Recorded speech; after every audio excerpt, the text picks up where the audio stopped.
Ano bíblico, dia 12, Gênesis, de 37 a 39. Narração, Cid Moreira.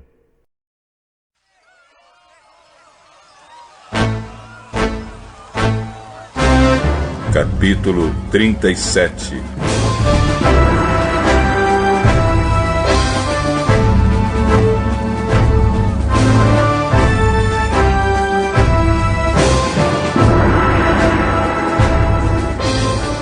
Jacó ficou morando na terra de Canaã, onde seu pai tinha vivido.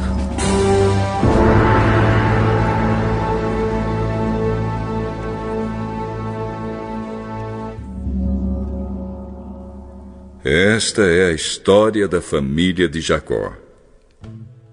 Quando José era um jovem de 17 anos, cuidava das ovelhas e das cabras, junto com seus irmãos, os filhos de Bila e de Zilpa, que eram mulheres do seu pai. E José contava ao pai as coisas erradas que os seus irmãos faziam.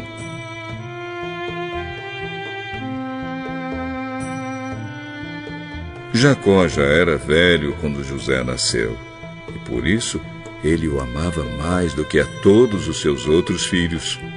Jacó mandou fazer para José uma túnica longa, de mangas compridas. Os irmãos viam que o pai amava mais a José do que a eles, e por isso tinham ódio dele, e eram grosseiros quando falavam com ele. Certa vez José teve um sonho, e o contou aos seus irmãos. Aí é que ficaram com mais raiva dele, porque ele disse assim: "Escutem, eu vou contar o sonho que tive. Sonhei que estávamos no campo amarrando feixes de trigo. De repente, meu feixe ficou de pé, e os feixes de vocês se colocaram em volta do meu e se curvavam diante dele." Então os irmãos perguntaram: "Quer dizer que você vai ser nosso rei e que vai mandar em nós?" E ficaram com mais ódio dele ainda por causa dos seus sonhos e do jeito que ele os contava. Depois José sonhou outra vez e contou também esse sonho aos seus irmãos. "E eu tive outro sonho. Desta vez o sol, a lua e 11 estrelas se curvaram diante de mim." Quando José contou esse sonho ao pai e aos irmãos, o pai o repreendeu. "O que quer dizer esse sonho que você teve? Por acaso a sua mãe, os seus irmãos e eu vamos nos ajoelhar diante de você e encostar o rosto no chão?" Os irmãos de José tinham inveja dele, mas o seu pai ficou pensando no caso.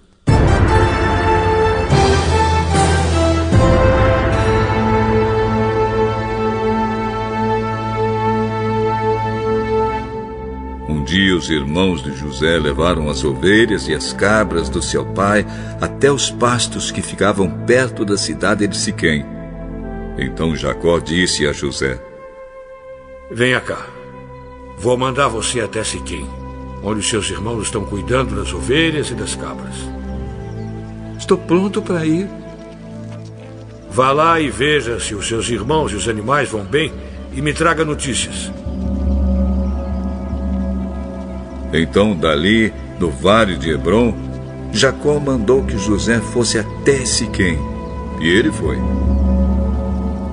Quando chegou lá, ele foi andando pelo campo. Aí um homem o viu e perguntou: "O que você está procurando?" "Eu estou procurando os meus irmãos. Eles estão por aí, em algum pasto, cuidando das ovelhas e das cabras. O senhor sabe onde foram?" Eles já foram embora daqui. Eu ouvi quando disseram que iam para Dotã."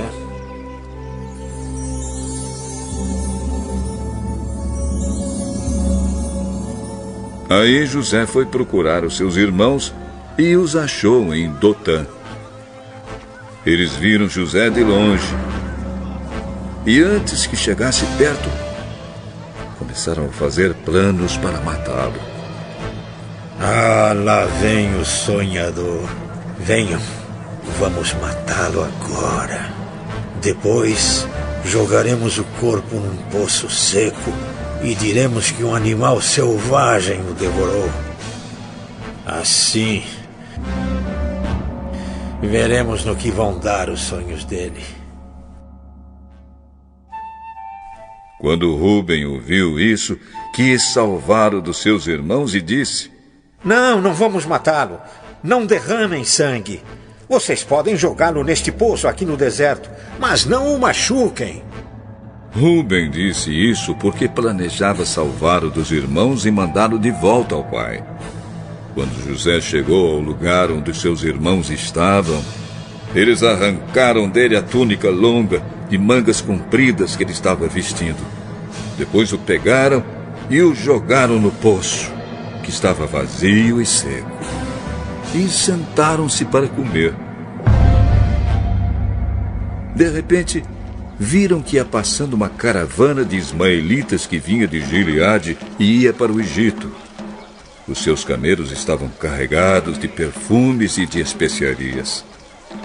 Aí Judá disse aos irmãos: O que vamos ganhar se matarmos o nosso irmão e depois escondermos a sua morte? Em vez de o matarmos, vamos vendê-lo a esses ismaelitas. Afinal de contas, ele é nosso irmão, é do nosso sangue. Os irmãos concordaram.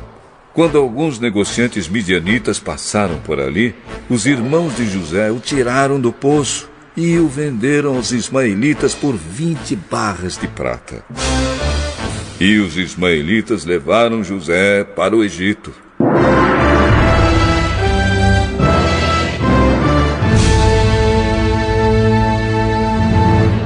Quando Rúben voltou ao poço e viu que José não estava lá dentro, rasgou as suas roupas em sinal de tristeza. Ele voltou para o lugar onde seus irmãos estavam e disse: O rapaz não está mais lá. E agora? O que é que eu vou fazer? Então os irmãos mataram um cabrito e com o sangue mancharam a túnica de José.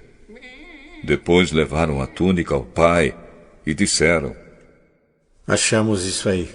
Será que é a túnica do seu filho? Sim, é a túnica do meu filho.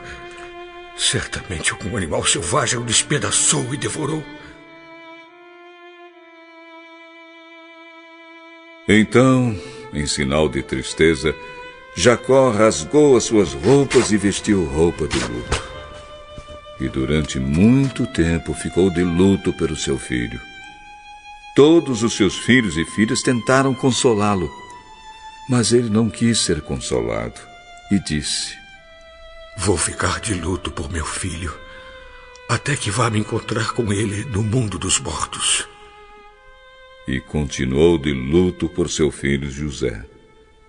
Enquanto isso, os midianitas venderam José a Potifar, oficial e capitão da guarda do rei do Egito.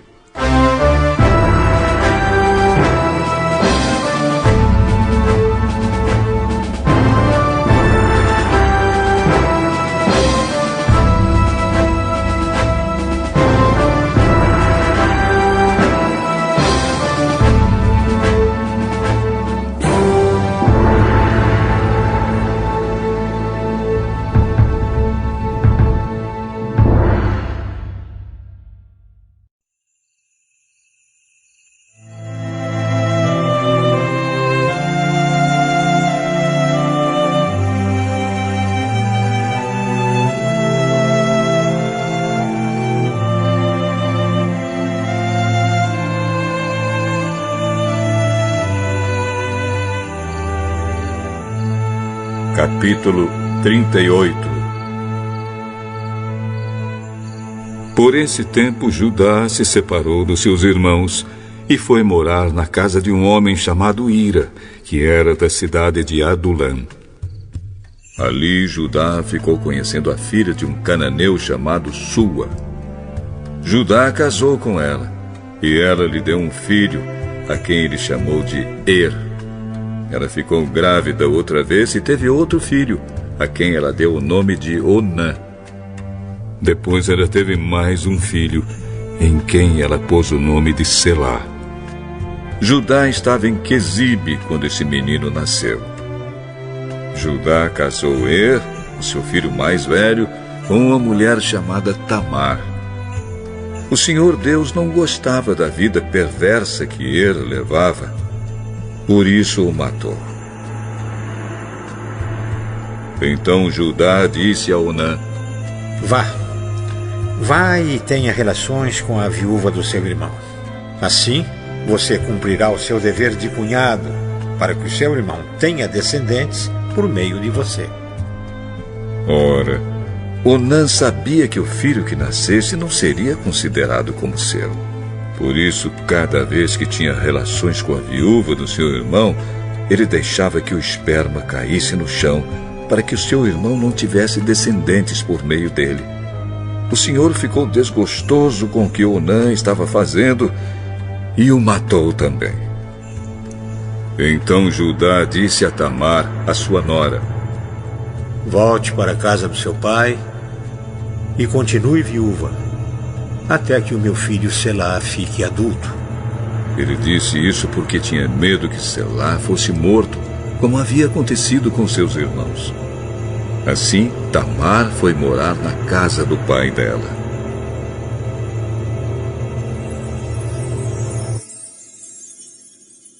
Passado algum tempo, a mulher de Judá morreu.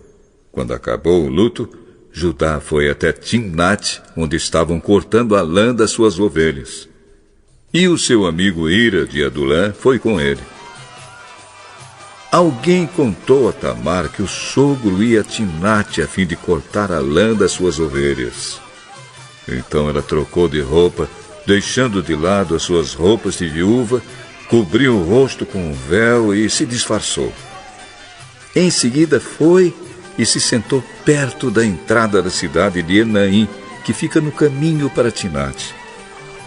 Ela fez isso porque sabia muito bem que Selá já era homem feito, mas Judá não havia mandado que ele casasse com ela.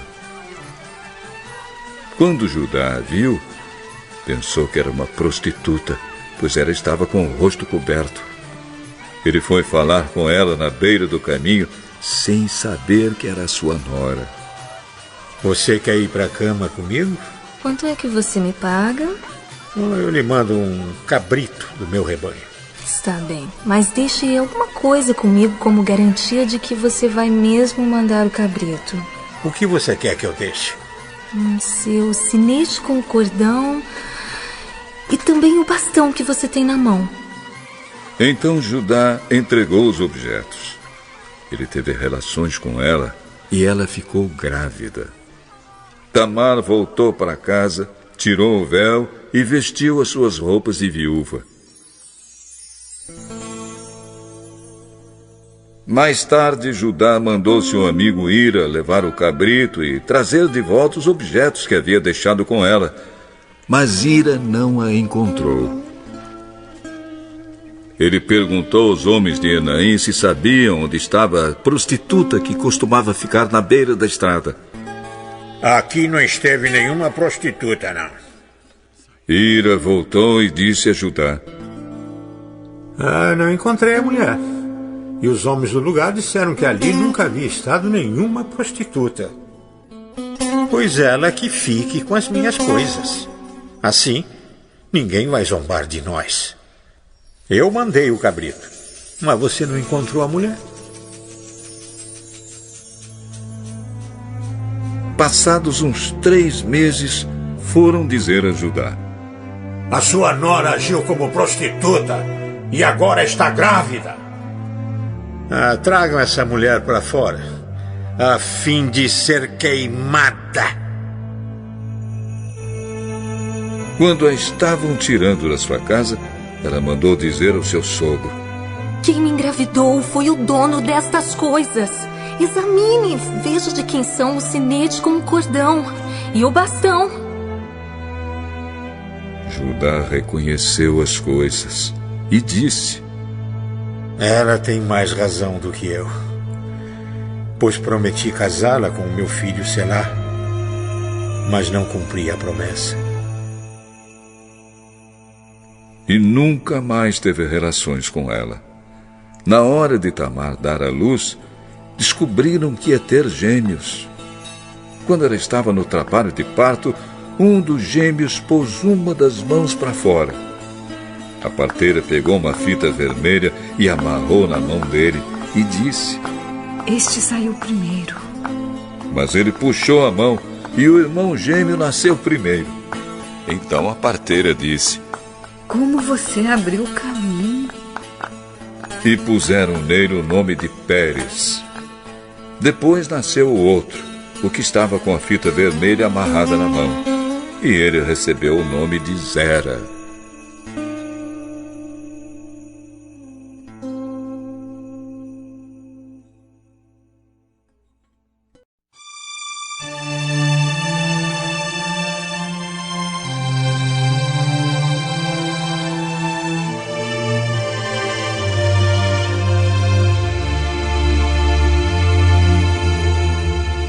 Capítulo 39.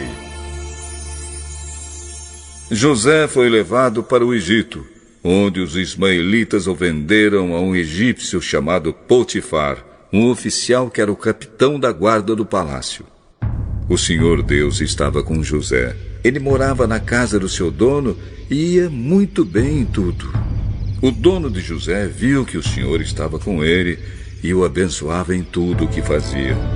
Assim, José ganhou a simpatia do seu dono, que o pôs como seu ajudante particular. Potifar deu a José a responsabilidade de cuidar da sua casa e tomar conta de tudo que era seu. Dali em diante, por causa de José, o Senhor abençoou o lar do egípcio e também tudo que ele tinha em casa e no campo. Potifar entregou nas mãos de José tudo o que tinha e não se preocupava com nada, a não ser com a comida que comia. José era um belo tipo de homem e simpático. Algum tempo depois, a mulher do seu dono começou a cobiçar José.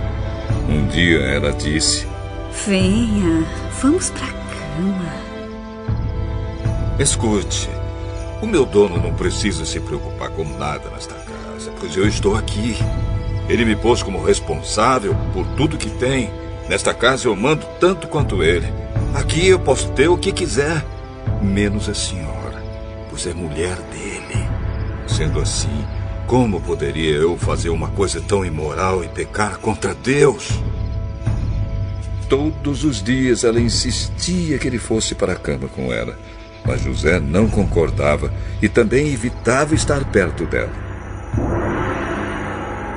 Mas um dia, como de costume, ele entrou na casa para fazer o seu trabalho e nenhum empregado estava ali. Então ela o agarrou pela capa e disse: venha, vamos pra cama. Mas ele escapou e correu para fora, deixando a capa nas mãos dela. Quando notou que ao fugir ele havia deixado a capa nas suas mãos, a mulher chamou os empregados da casa e disse: vejam só, esse hebreu que o meu marido trouxe para casa está nos insultando. Ele entrou no meu quarto e quis ter relações comigo, mas eu gritei o mais alto que pude.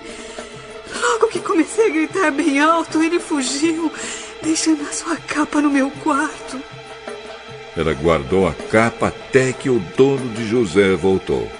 Aí contou a mesma história, assim: esse escravo hebreu que você trouxe para casa entrou no meu quarto e quis abusar de mim. Mas eu gritei bem alto. Ele correu para fora, deixando a sua capa no meu quarto. Veja só de que jeito seu escravo me tratou. Quando ouviu essa história, o dono de José ficou com muita raiva. Ele agarrou José e o pôs na cadeia onde ficavam os presos do rei. E José ficou ali. Mas o Senhor estava com ele e o abençoou, de modo que ele conquistou a simpatia do carcereiro. Este pôs José como encarregado de todos os outros presos, e era ele quem mandava em tudo o que se fazia na cadeia. O carcereiro não se preocupava com nada do que estava entregue a José, pois o Senhor estava com ele e o abençoava em tudo o que fazia.